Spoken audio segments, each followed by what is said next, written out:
On this channel, one of my favorite things to do lately, and it's something that just happened lately. It wasn't, I didn't start off like this. I started off talking about Regency fashion. I don't know how I got here. This is one form of a slippery slope. I love to trash talk social media, particularly Instagram. I feel like I have it out for Instagram. It's just like the whole meta universe is something that I don't care for. I just hate social media now. I just despise me some social media. I just can't stand it. I was neutral to I kind of liked it back in the day, back in the day. And now I loathe it. I rue the day. Maybe it's a little dramatic. I rue the day I ever signed up for an Instagram account. I've covered a variety of topics about how it just made the internet less fun. I tend to think it's a catalyst by which we view kind of the worst sides of humanity. It made me lose faith in humanity. Back in the old days, every village had an idiot, and that person would just run around without pants or something and mumble something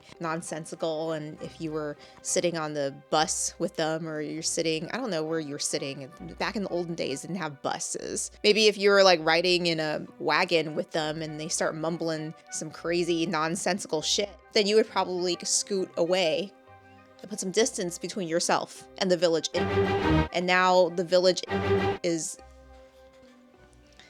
an influencer, has a giant megaphone, a platform, and the algorithm loves him or her because they say the most insightful, hateful, outrageous things, and that gets a lot of people enraged and engaging with them. So therefore increasing their platform and their voice. And now they've made everybody into little carbon copies, little idiots just like themselves. And that's probably how we got here. And who do I blame for this? I blame social media, actually. Before I begin, if what I said rubbed you the wrong way and you're like, but you, Teresa, how do you know you're not the village? You have a microphone. You have a platform of some sort. It's like a philosophical question. Are you the village? But I think if you have to ask yourself, am I the village? You look in the mirror and you're like, am I the village? Chances are you're not, because if you could recognize that, everybody has a little bit of idiocy in themselves, chances are that you probably have more intelligence than you give yourself credit for. Now, the actual village is a ranting, raving loon. The village is completely unself-aware that they're idiots. That's why they're idiots. The village thinks they're a genius. That's a true characteristic of a moron. I can always tell, online, if somebody decides to randomly write a scathing comment in all caps, then I know this person is a little unhinged. And that's the equivalent of the crazy guy on the bus. If they start talking to you, you would probably scoot away. I've met a lot of crazy people on the bus. That's why I don't like social media. You don't see like the raven crazy guy with running around with no pants trying to make off with somebody's goat. You don't give him a megaphone and like a soapbox. Why don't you just speak your truth to the entire village and bother people? But that's what social media and their ever-evolving algorithm has done. So social media used to be touted as a place where you connect with your friends and family. It was branded as a force for social good. It was to connect people who had lost connection because of time and distance. Now the shine is off the rose, and we know that that doesn't exist anymore. That's not the end goal of social media. Now I feel like it's a marketplace selling goods that you don't really want. Just imagine if you walk into a swap meet and every booth is selling you some AI slop content or outrage content, news articles that aren't even true, boiled down to the most outrageous clickbaity headlines. It's not even really prioritizing your subscriptions anymore. You're just getting fed, you're getting recommended stuff that the algorithm will think you like.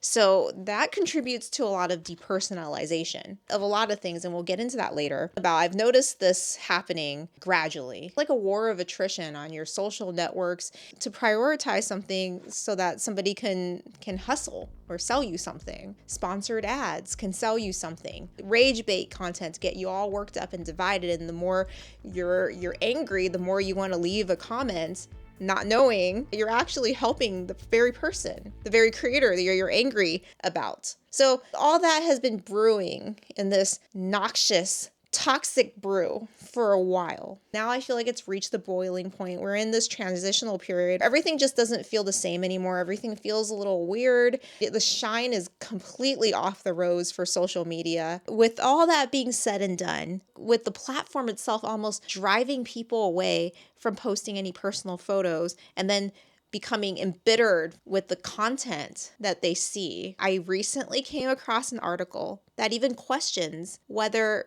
having followers on social media is even worth anything. If followers on social media do not carry the weight that they used to, is the age of the influencer over?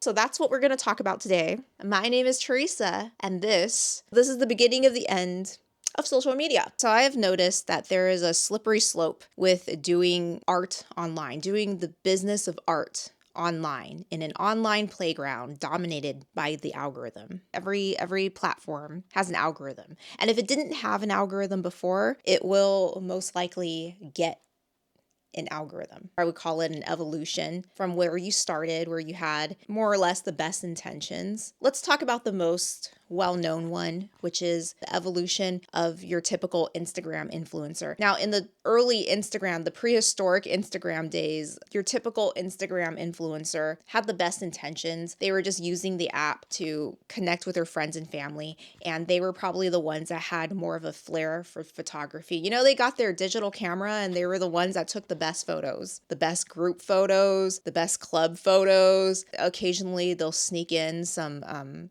still lives of their food or their breakfast or their lunch or whatever, and then that's all included in that 2007 photo dump on Facebook. The summer vacation photo dump, the family vacation photo dump, whatever. They were at a cafe one day. They took a photo of their coffee and learned the power of the hashtag. And then all of a sudden, they're getting likes from strangers, and that builds and then builds over time. Their photos become snapshots of an aspirational lifestyle. And cappuccinos, you know, they're always considered kind of fancy. Nowadays, it's kind of normalized. You just walk in, every place is serving a cappuccino or a latte, but back then it was just kind of like diner coffee, black coffee, coffee mate creamer. So suddenly they started getting more likes from people they don't know, from strangers, and that builds and builds and builds. And then suddenly, as the years go on, they feel like they need to take more aspirational photos, like they need to up their game. This is what I'm talking about the cost, the Faustian bargain that one makes of doing art online. We're just going to consider this influencer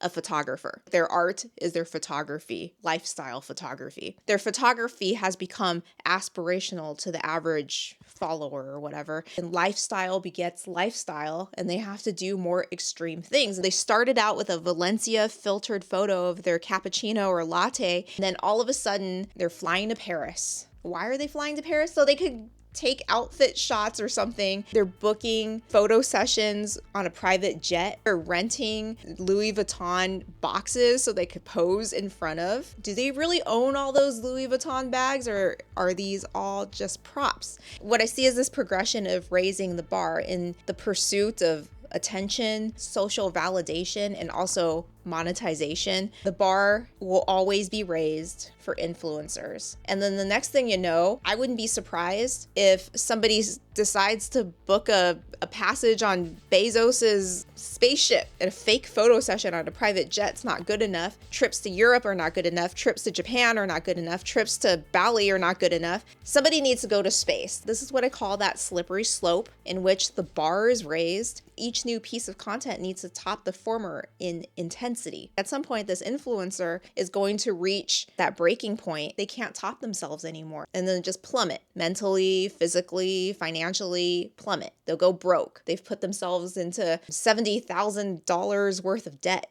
to maintain the illusion of an influencer lifestyle. You've heard of that. We've all heard of that now. The cat is out of the bag. So the lifestyle influencer, I feel like their tenuous future, their boiling point is just incredible credit card debt. This is the cost of art online in a playground dominated by the algorithm. And it's the same thing with lifestyle TikTokers, you know, the ones that restock their bathrooms or their pantries and do themed bath times. Their original videos started off like, I have an Amazon storefront. I want to earn like a couple dollars selling this handheld vacuum, these cute stickers or these cute pencils or whatever. Once again, the pattern builds. You have to top the next video and the next video. And then all of a sudden you're decking out your bathroom with like $300 worth of Amazon finds for a bath for your dog. And all of a sudden you're like switching out all your kitchen appliances for fall themed kitchen appliances, or you're switching out all your body washes for the next season's body wash. Then you can just imagine the parade of Amazon boxes that comes into this person's home. Amazon deliveries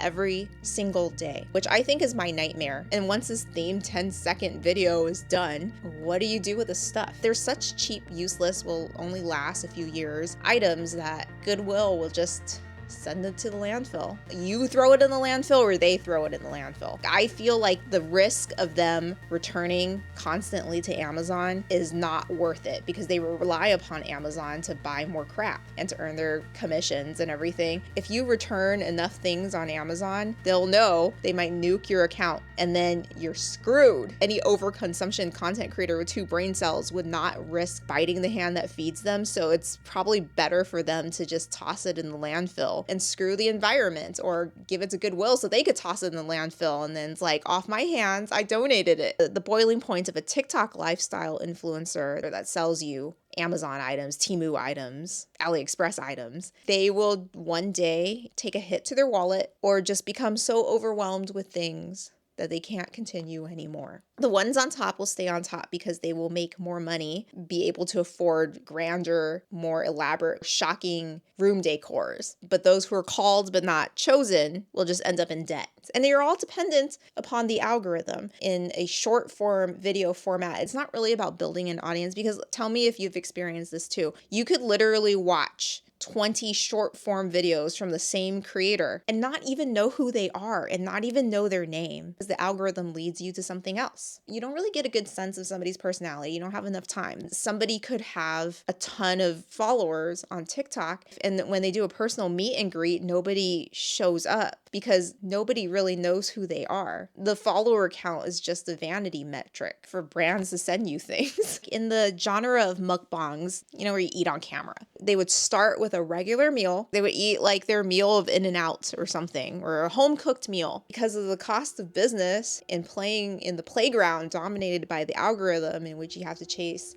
views and likes for internal validation, but also monetary validation. If you notice, their meals became much more extreme. All of a sudden, somebody's eating a giant Costco jar of pickles. Somebody's buying a giant tomahawk steak that could feed 4 people, but they're eating just one tomahawk steak themselves and dipping that in a bowl of cheese. Or not just a bowl of cheese. It went from a bowl of cheese to a vat of cheese. Somebody's eating 50 eggs in one session. That slowly progressed to TikTok car mukbangs, because, like watching somebody eat for 30 minutes is not for everybody. It's kind of slow. And then people started upping the ante, deep frying burritos in their car. And we've seen many examples of people kicking the bucket while doing a mukbang. And so that's a slippery slope. You can't just eat a regularly proportioned dinner anymore or meal anymore. You have to eat something extreme. You have to go extreme with a capital X to gain any attention in this attention economy regulated by the algorithm. You need to start deep frying food in your car. You need to start cooking out of your toilet. Attention is like a 10-second attention. And mostly it's people who disapprove of what you're doing or like leave hate comments about what you're doing. I don't know what the final goal is here. Mukbangers are in the most troubled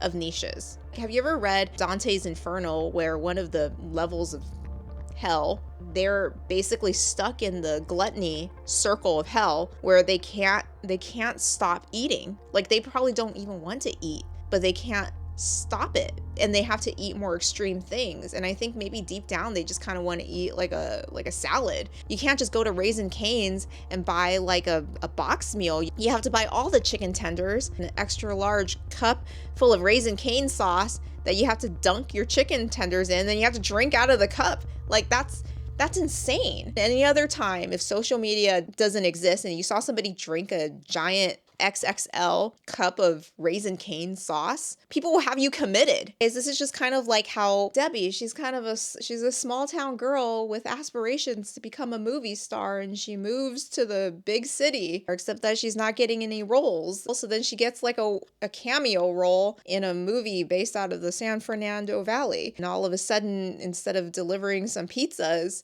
she's doing Dallas. All of a sudden there's liquids and solids and things flying at your face. And men with body oils and like unesthetic bed sheets, decor that doesn't even really match. I feel like that's a similar analogy to mukbangs. You just want to eat a chicken sandwich here, and all of a sudden you're drinking a XXL bottle of Raisin Cane sauce. How did we get here? Just like Debbie, she just wants to be in a TV show, and all of a sudden she's in a straight-to-video movie. Okay, so for this next segment, it's involved, I have my notes. So I feel like I have to hop onto an influencer's bio, like the link in their bio, go to their Amazon storefront and start buying things. I need to buy a crime board, some red string. I might even need to buy that HP printer with a subscription ink service, where you buy the printer, but you don't really own the printer because you have to buy a subscription for ink, and then start printing out random photos for my crime board.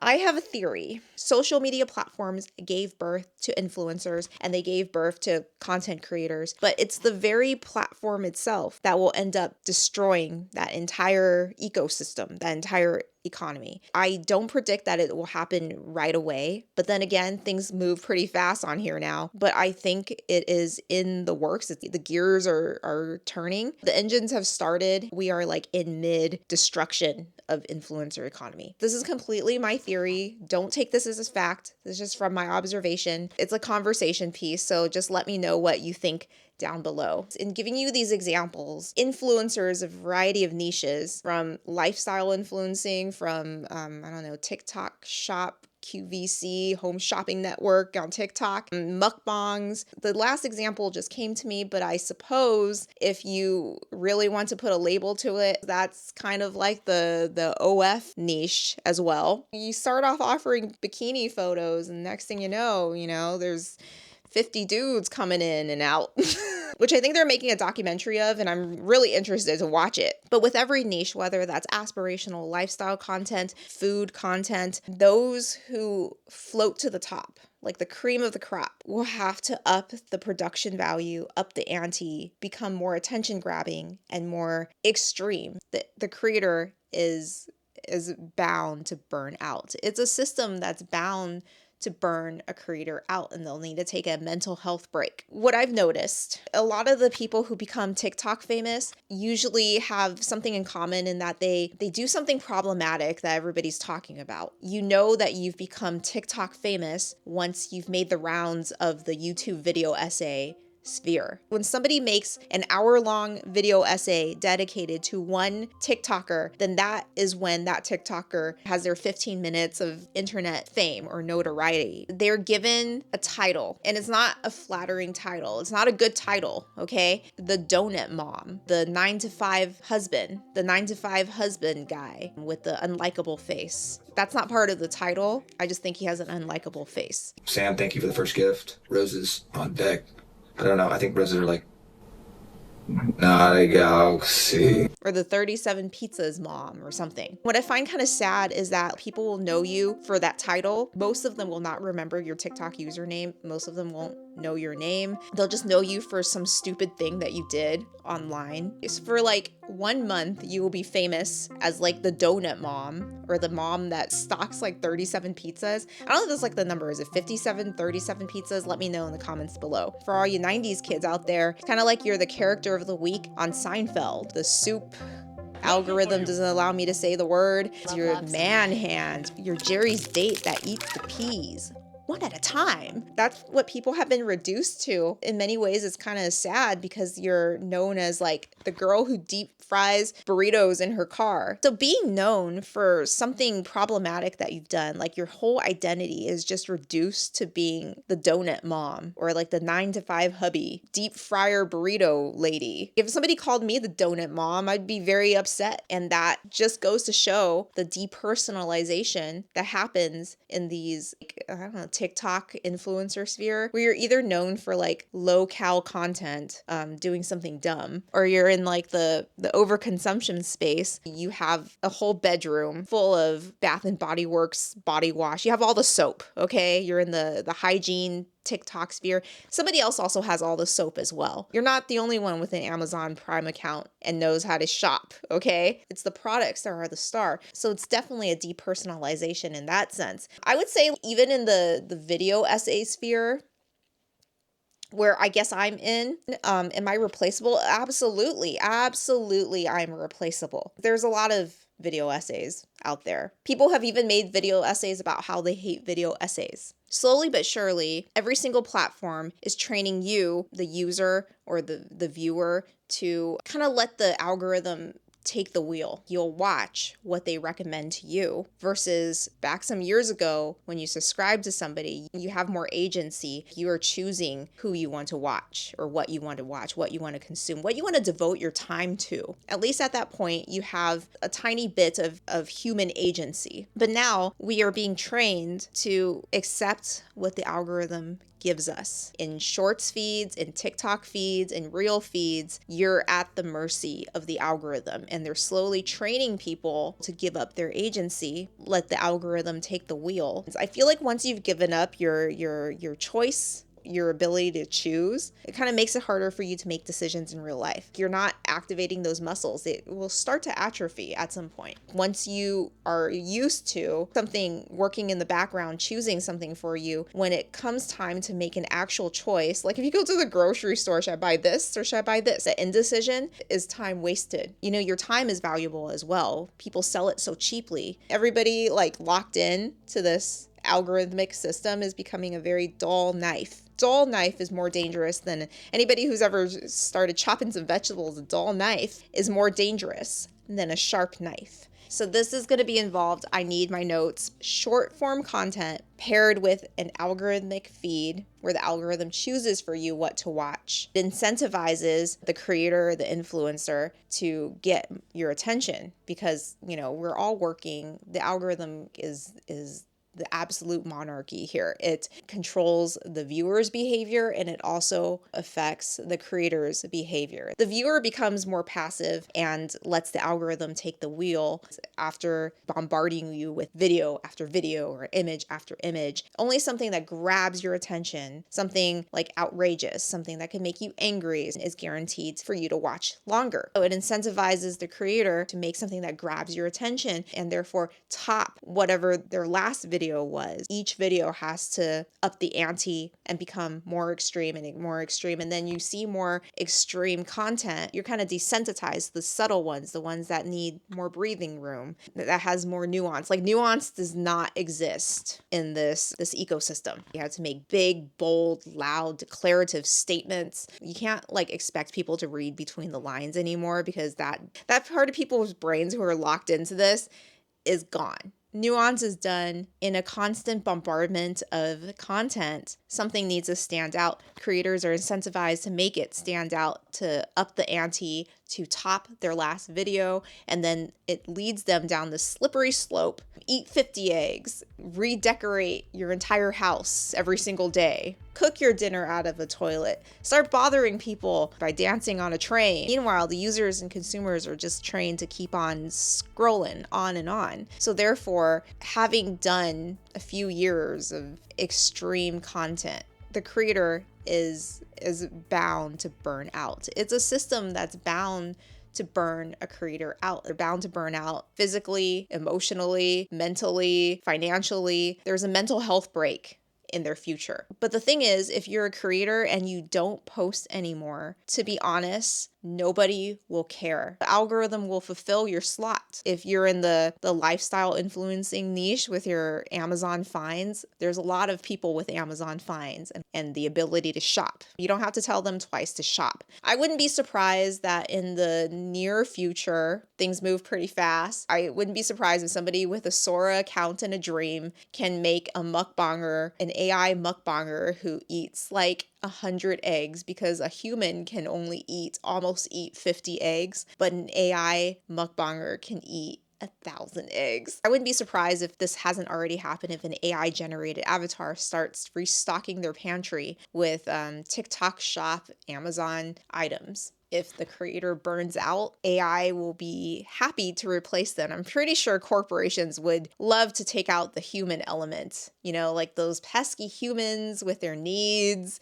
and their problematic ways. An AI avatar of their creation will never say something that could get the company in trouble. We'll never have a hot take. We'll never have a problematic incident that could land the brand in hot water. Because what I think the algorithm is doing is actually kind of getting rid of the parasocial relationship necessary between influencer and follower and the brand deals that come in between. So unfortunately, it's very dystopian to say, but I feel like that's where it's headed. I don't know if it's going to be complete AI saturation, like it completely wipes out the creator economy, but it's definitely going to devalue the job of an influencer. So if you've made it this far, please drop this rose emoji in the comments down below. It's kind of a nod to my first microphone. Just let me know if you want me to bring back the rose, or if you like this ruler, or I have a spatula that I could use. If you've enjoyed this video, please give it a like. And if you've enjoyed me, then consider subscribing to my channel. And I'll see ya next time. No, it's a slippery slope. Body oils, men with chest hair. Just trying to put things in your pocket. I should just stop talking.